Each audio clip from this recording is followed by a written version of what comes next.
por cómo son, sino por cómo actúan, y si ya no estamos orgullosos, es de las actuaciones de todos y cada uno de los que formamos y formáis ICAPAC, haciendo día a día de algo extraordinario algo normal. Los actos más humildes y sencillos de la vida son siempre dignos de tener en cuenta, porque pareciendo algo cotidiano, se convierte en algo excepcional. A todos vosotros,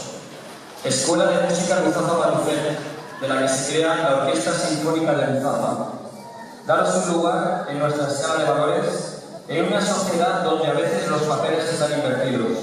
donde tenemos que contar con la generosidad y con la humanidad para cubrir lo que el Estado no cubre,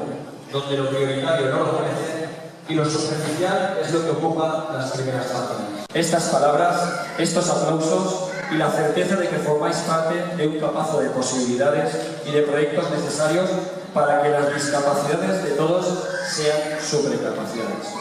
Desde ese lugar donde las palabras van más allá de las palabras, donde solo los textos y las emociones llegan,